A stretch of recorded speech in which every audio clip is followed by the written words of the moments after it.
What's going on, everybody? Welcome to another episode of Guns N' Roses True Story. And today we're talking about the song Bad Obsession from Use Your Illusion 1. And it is the 7th track on Use Your Illusion 1 and is credited as being written by Izzy Stradlin and Wes Arkeen. Now, talking about the song, at Guns N' Roses' early concerts in 1991 as part of the Use Your Illusion tour, Guns were playing Alpine Valley in East Troy, Wisconsin, and just before Guns played the song, Axl had this to say about the actual song. He said, "This is a song that we wrote long before Mr. Brownstone. It's kind of the same. It's called Bad Obsession." And in a radio interview that Duff did back in 1991, he said, "It's a follow-up of Brownstone, really. Actually, it was written before Brownstone. Bad Obsession is us objectively looking at ourselves, Duff/Axl, and you're screwing up. You got a bad obsession." And Axl said in a different Guns N' Roses concert, basically that took place in Sweden, he said, "A song we wrote about a year before we wrote Mr. Brownstone, it's somewhat similar." And as you guys know, Mr. Brownstone is a song that a lot of people think is about heroin. And the song was written by Slash and Izzy for Appetite for Destruction. And it sort of just chronicles the day in the life of a junkie and what they were going through at that time. However, during the 1993 Steven Adler trial, Axl was actually cross-examined on the witness stand, and he was asked about Mr. Brownstone, and he said that song could have applied to anything. It could have been drugs, it could have been an addiction to anything else. And in 2004, Michael Monroe, he was the frontman of the band Hanoi Rocks, who was hugely influential to Guns N' Roses. He was asked about how Guns N' Roses had helped him benefit financially from having the band release Hanoi Rocks' back catalog in America through the Uzi Suicide label, which went through Geffen Records. And he revealed that basically Guns flew him over to LA to do the sax and harp on the Use Your Illusion albums. He said, which I did on that song Bad Obsession.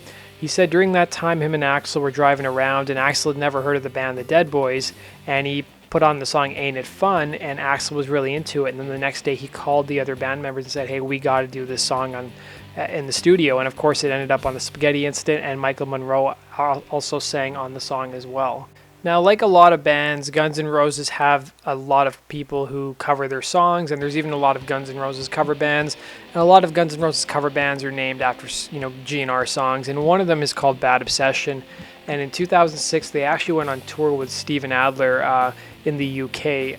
And Bad Obsession was played a number of times during the Use Your Illusion tour. It was played throughout 1991, throughout 1992, and for a small period of time at the beginning of 1993 before Guns N' Roses went on the Skin and Bones tour. The actual first time it was ever played live was at the Warfield Theater in San Francisco. It was one of the early warm-up gigs that Guns N' Roses were doing for the Illusions albums. Those concerts that they played in those different theaters were very heavy on new material. And at a concert that Guns N' Roses played in Denver, Colorado in 1991, Axl actually talked a bit about the whole story of how Wes Arkeen actually came up with the song Bad Obsession, but for some reason I'm not able to find the clip on YouTube, as only part of the concert was actually recorded on audio, and there's no video footage of the concert. So at the 1992 Tokyo show that Guns did, that was released on DVD, at that show, they introduced Bad Obsession by Axl saying, "This is a song we wrote about a year before Mr. Brownstone with Wes Arkeen and a guy whose name escapes me." And that was Axl taking a little jab at Izzy, because this was after Izzy had left the band, and they weren't really on good terms at that period of time. And sometimes when they would play the song live, Axl would introduce Slash on the Travis Bean or playing the slide guitar, and he would also introduce Teddy the Zigzag Andreas, who was one of the backup musicians for Guns N' Roses from 1991 to early 93. He would play the harmonica on live performances of the song. And it's kind of weird, from the 91 shows that Guns did where they played Bad Obsession, before they had the backup singers and before they had Teddy on their crew, I don't think anybody was actually playing the harmonica, so it was a much more stripped down version of Bad Obsession. You guys can go listen to it on YouTube. And at a concert that Guns N' Roses played in Finland in August of 91, about a month before the Illusions albums came out, Axl mentioned that your close personal friend Mike Monroe will be playing on that Bad Obsession track on the Use Your Illusion albums.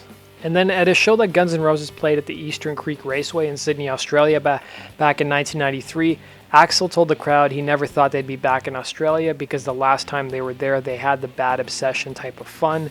And then a few shows later, when Guns N' Roses were actually playing in Auckland, New Zealand, the show had to be stopped for 5 minutes after Bad Obsession was done playing because of power problems. And then the band came back on stage and resumed the show. And the show that they actually played in Auckland in 1993 was the last time that Guns N' Roses played Bad Obsession live. Now, there's actually a demo of the song available on YouTube. It's from the Rumbo Studios. It's a really rough demo, and at least from what I could hear, it sounds like only Izzy is actually singing lead vocals on it. But I actually like the album version much, much better. And looking at some of the Guns N' Roses song list ratings, Ultimate Guitar did a ranking of all the songs on the Illusions records, and Bad Obsession they gave number 14 to, so it sort of falls middle of the pack, while Spin.com ranked it as being the 29th best Guns N' Roses song out of all of Guns N' Roses albums, which is, a pretty good number for the song. So that does it for today's episode, guys. That's my look back at Bad Obsession. Let me know if you guys are fans of the tracks, and if I missed something, let me know in the comment section down below. That does it for today's video. Thanks for watching, guys, and as always, make sure you subscribe for the latest Guns N' Roses news, and be sure to follow me on Twitter at Guns N' Roses Daily. I will follow you guys back. Take care.